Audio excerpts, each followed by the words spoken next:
Le secret du vieil arbre enchanté. Il était une fois, dans un petit village entouré de forêts épaisses, un garçon nommé Léo. Léo avait 10 ans et passait ses journées à explorer les bois, toujours curieux de découvrir de nouveaux trésors cachés sous les feuillages.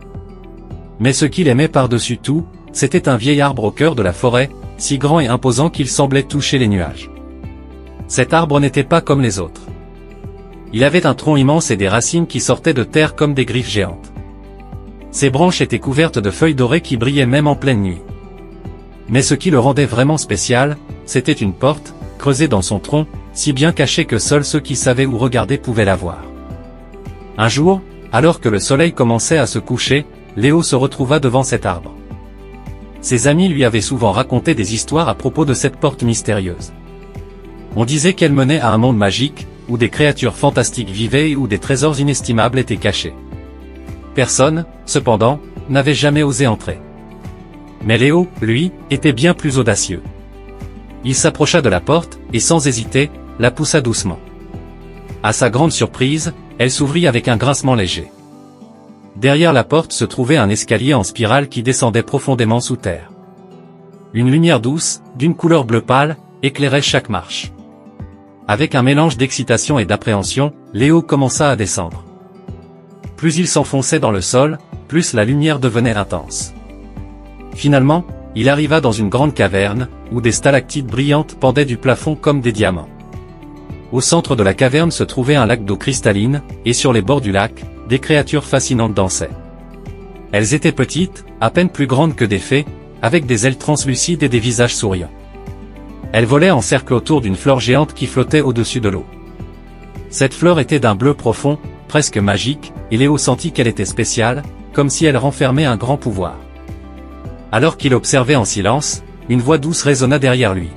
« Bienvenue, jeune aventurier. » Léo se retourna et vit une vieille dame, vêtue d'une longue robe argentée. Ses cheveux blancs semblaient briller sous la lumière de la caverne. « Je suis la gardienne de l'arbre enchanté, » dit-elle. « Ce que tu vois ici est un monde que peu de personnes connaissent. La fleur que tu vois là est la source de la magie de notre forêt. Elle doit être protégée à tout prix. Mais récemment, un danger menace cet endroit. Un dragon maléfique, attiré par le pouvoir de la fleur, rôde dans les parages. Si tu es ici, c'est peut-être parce que tu es destiné à nous aider. » Léo, bien que surpris, sentait qu'il ne pouvait pas reculer maintenant. Il accepta la mission. La vieille dame lui donna un pendentif en forme de feuille dorée, symbole de l'arbre enchanté. « Ce pendentif te protégera, » expliqua-t-elle. « Mais sois prudent, le dragon est puissant. Tu devras faire preuve de courage et d'intelligence pour le vaincre. » Avec le pendentif autour de son cou, Léo partit à la recherche du dragon. La vieille dame lui avait indiqué une grotte, cachée au sommet de la montagne voisine. Après une longue marche à travers les bois et les collines, il arriva enfin devant l'entrée sombre et froide de la grotte.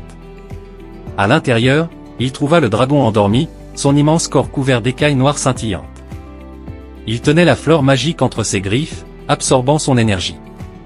Léo savait qu'il devait agir vite, mais il ne voulait pas réveiller la bête. Soudain, une idée lui vint en tête.